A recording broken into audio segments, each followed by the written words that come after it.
Clément, I'm really excited to have you here. Thank you for doing this. For those of you who don't have it, I recommend picking up Clément's book, The Beginning and the End. Fantastic, love it. Uh, Obviously, we're kind of in one sense, in the worldview business because we're trying to make the argument that the grand systems of worldview development and talking about big picture synoptic kind of worldviews as such has been out of favor for a long time. And that itself represents a certain kind of problem inside of our social systems and inside of our knowledge production and our overall civilizational steering mechanism. But then, of course, it raises the question, if worldviews are real and we want to take that critique seriously, then how do we adjudicate between them? What makes a better or worse worldview? And thankfully, Clement has spent a lot of time thinking about this exact question, and we'll go through the nine factors that you look at, and I'm sure many other things, and then also we can look at the integrative worldview and say what do we do well and what do we not do so well, because there definitely are some ones that we don't do so well on, and I think those are areas for improvement. So with that, I'll very much thank you for being here, Clement, and take it away. Thank you very much, Rob. I'm very glad to be here and to present this to a very knowledgeable audience also. So you will also help me to see maybe connections with your work or other frameworks that you know. And so I will indeed present nine meta-philosophical criteria to compare worldviews, but you will see it will be a much deeper dive into what philosophy is, meta-philosophy, and how can we think about these very big issues. So I love philosophy, but I'm also a bit jealous that science has criteria to improve theories. If you look into epistemology, you will see a very neat lists of what makes a scientific theory better than another. You have to have a satisfactory structure, an intrinsic explanatory power, an extrinsic explanatory power, and of course, observational and experimental support. So my quest started with that, like, why don't we have this for philosophy? Why don't we have criteria to be able to say that one philosophical theory is better than another, or just to use it as a checklist to be able to improve worldviews or philosophical theories? And as I was researching this, my conclusion um, was that it's because philosophers disagree on this question: what is philosophy? There is no agreement about this question. And if you give a particular answer about what is philosophy, and it's really a critical question, because once you give an answer to what is philosophy, then you can say that all other intellectual endeavors, they are fine, but it's not really philosophy. You can denigrate them. So it's really a critical point. And so then you still have to set an agenda for philosophy, otherwise you can't even start. So what I propose to do is to start with the agenda of the big questions, the eternal questions, the age-old philosophical questions. And it was inspired by a small book about worldviews that is at the foundation of the interdisciplinary research center where I work. That was funded by the Belgian philosopher Leo Apostel. And he says he settled to create an interdisciplinary center that goes beyond the classical divide between the humanities and the natural sciences, with the core agenda to answer the big questions. So what are these questions? First, what is? So that's metaphysics, ontology, to have a model of being. Where does it all come from? You need to have explanations of where things come from to have a model of the past. Where are we going? Your worldview should be able to predict also the future, to model the future. What is good and what is evil? You need also to act in the world to have values and axiology. And then to enact your values, you also need to know how to act in the world, a praxeology or theory of action. But this, you might say that some of these questions are not just philosophical. Many of these are scientific or pragmatic, or yeah. This is true, but there are also the kind of meta question. So what is true and what is false? That's the epistemology, the theory of knowledge. And also the question, where do we start to answer these questions? We need starting points. Another way to see these questions is to put them in a kind of cybernetic model. So you have an agent that perceives with its theory of knowledge, that has values, that gives a reference, and then who acts in the world. And then the prediction fail or satisfied. And then there can be a feedback loop where the worldview evolves like this.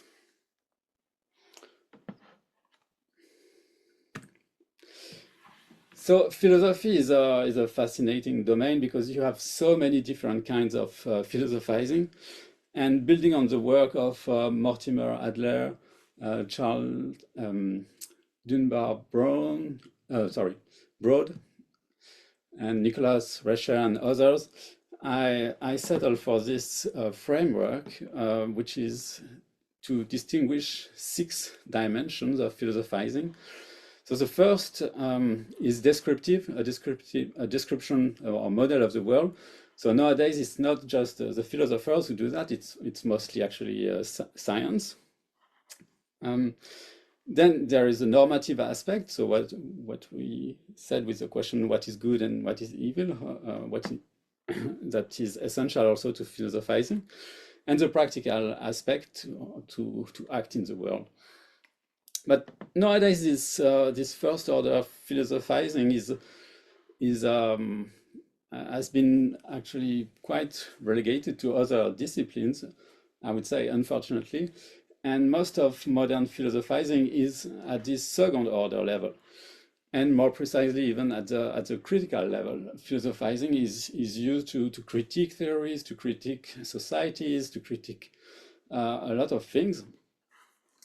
And well, as you know, the 2 main branches of philosophy, analytical philosophy or postmodern philosophies, they are both very critical, but even the way they critique theories will be extremely different. They use very, very different tools to critique. And here the dialectical dimension, I do not mean any commitment to Hegel or something like this, but really the more general attempt to distinguish issues on different positions, and the debate, to be aware of the tensions between different theories, schools of thoughts, etc.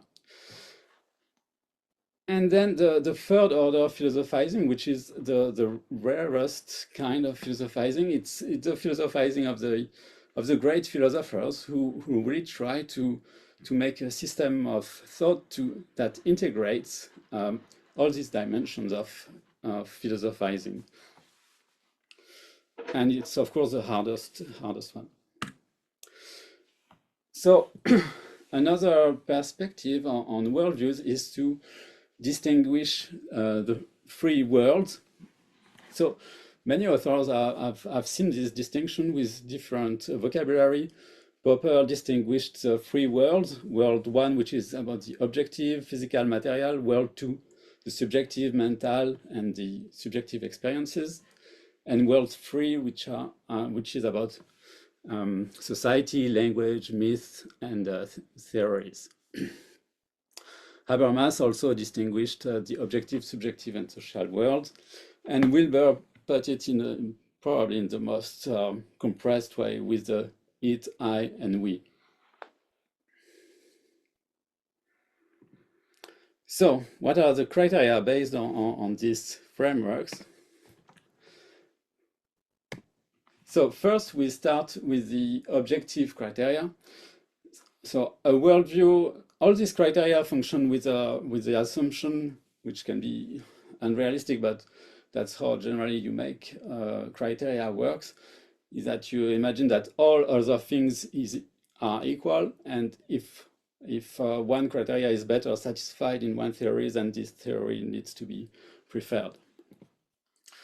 So scientificity means simply that the worldview is compatible with science.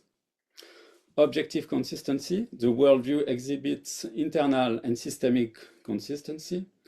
The scope, the worldview needs to have a wide range of issues and level, both in breadth and in depth.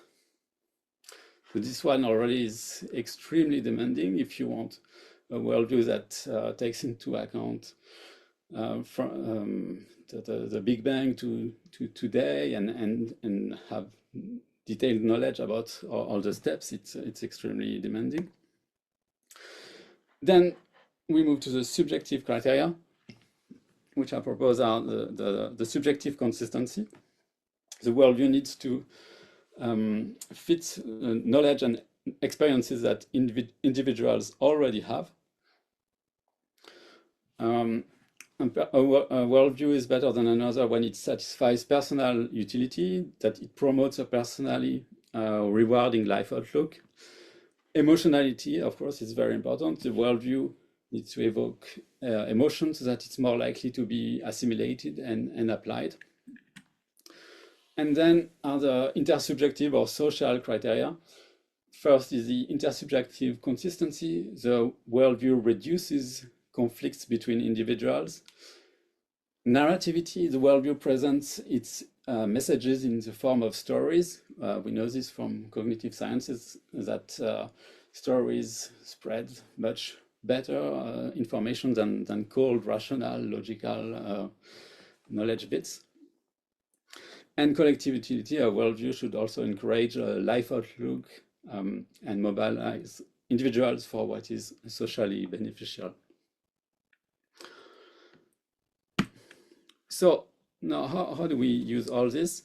We can use these conceptual tools to test worldviews. So here are some examples. If you want to test the three worlds, the objective world, the subjective world, and the intersubjective world, you can ask at the intersection of the subjective and intersubjective what I call the we-I question. Basically, it's, is your worldview compatible with or in friction with the interests of society? Then the we-it question, is the society we are developing compatible with or in friction with science? So if we build societies based on outdated scientific theory, for example, it would be a failure of this test. And then the it-I is the worldview compatible with or in friction with the most up-to-date scientific models. Now, how do we test the philosophical dimensions? Well, let's start with the first order philosophizing. So the interaction between between the descriptive and normative dimension is often framed as a fallacy with a famous is-ought fallacy from Hume. But here in this framework, I see it more as a question, as a test. Namely, is your description of the world consistent with your values? Are these two dimensions really compatible?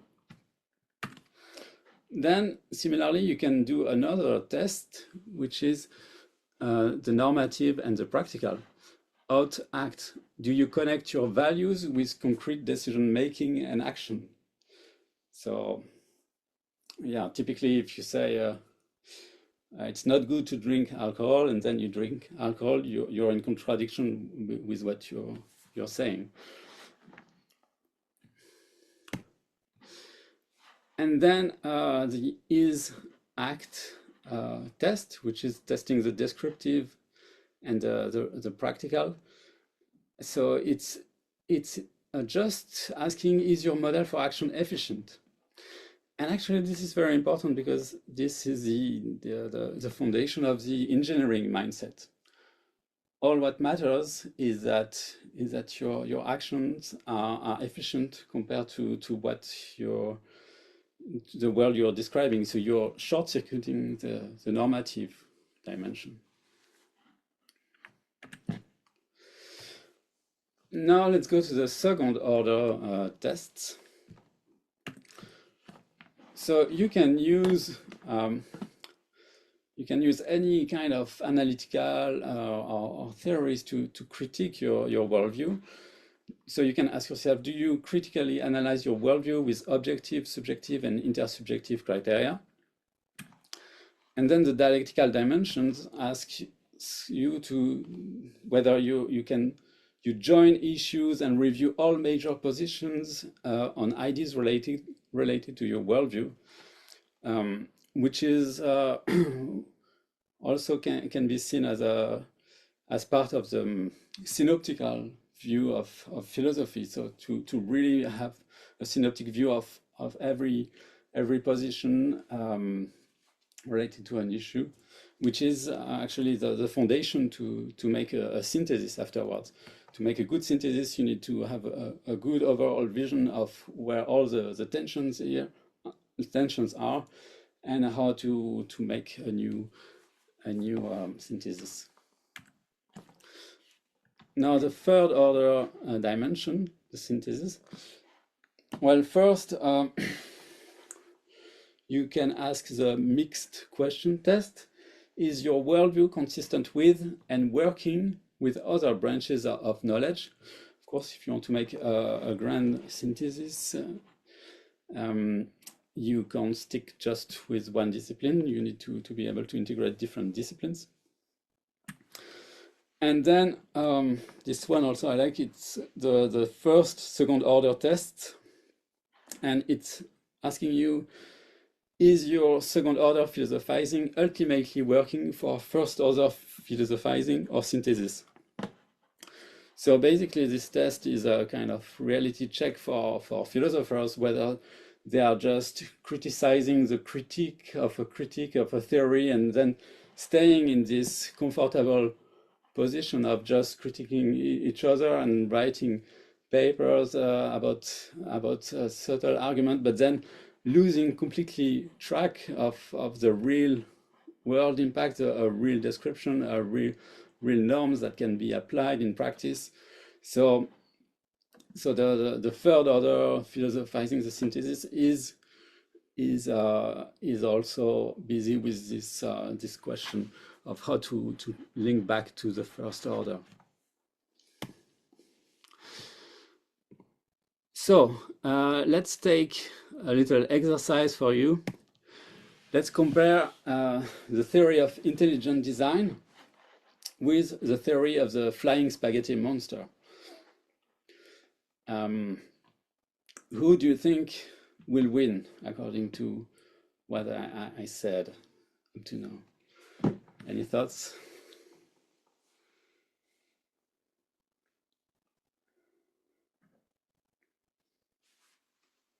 So if you don't know this flying spaghetti monster, it's a deity that Anderson, a young researcher named Anderson, proposed, and in reaction to a decision of the Kansas Board of Education that said that in schools the students should be taught as much intelligent design and as much evolutionary theory, that it should be 50-50.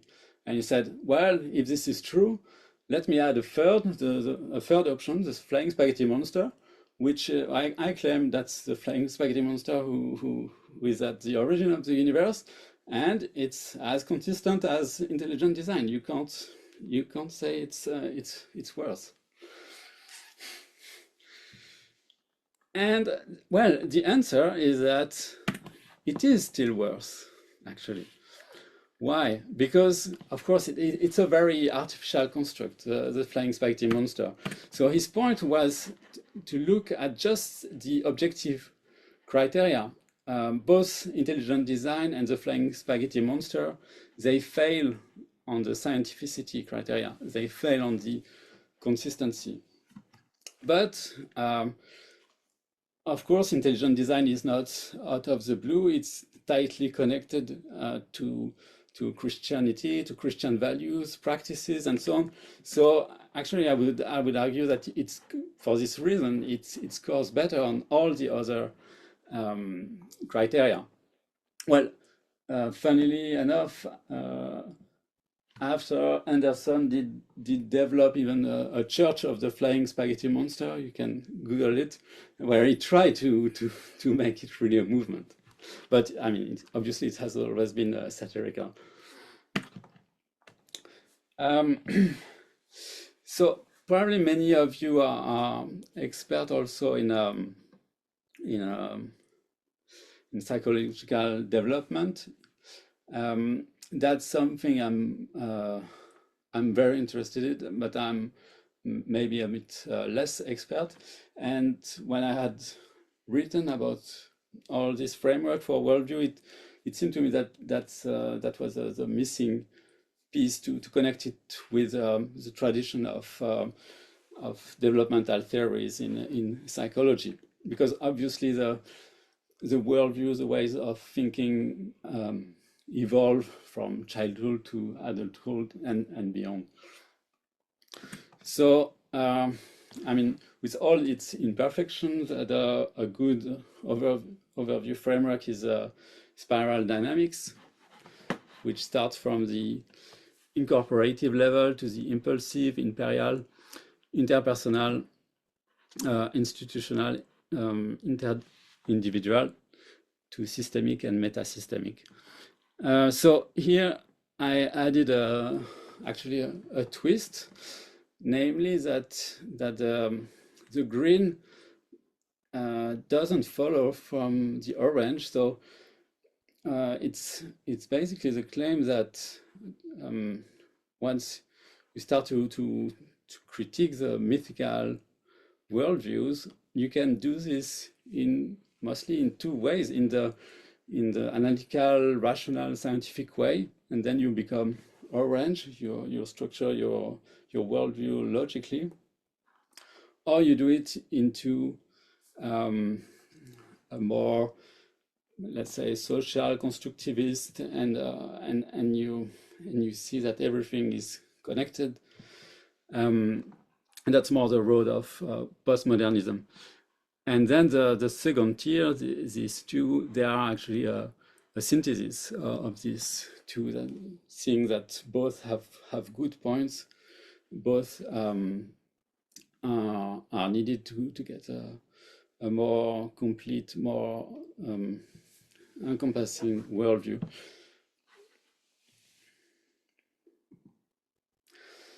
So some ideas also in practice. So I would say know your developmental psychology. I mean, I love this book, The Listening Society, that has a great overview of developmental theories and also good insights. And I would add also that it's very insightful to know your own developmental path, like try to do your biography, your even cognitive autobiography, and see, trace how you were thinking as a kid and as you grew up, what you were doing. It's a very insightful thing to do, and of course a key is also to meditate, to transform what was your subject into an object that becomes something that you can control. And that's the core message of the classic book by Keegan, The Evolving Self. So the subject of at one stage of development becomes the object at the higher next developmental stage. You can also meditate to try to see your thinking processes.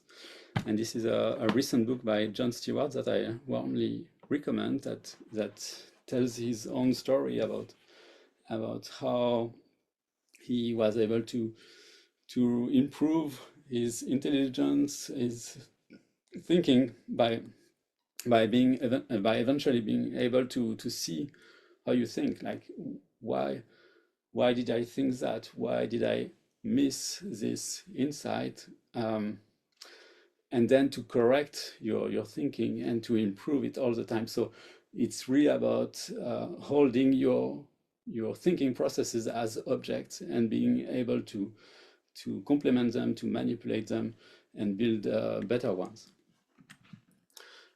And also, I would say that's also one insight I had working with worldviews is it's actually key to make your own worldview explicit, to give your own answers to the big questions, and then once you have written it down, I mean, even if it's a draft, but then you can start to see it as an object. It's also a way to improve your thinking. It's right. It's to write down things. So then you can see, but this, my theory of values is incomplete because of that and that.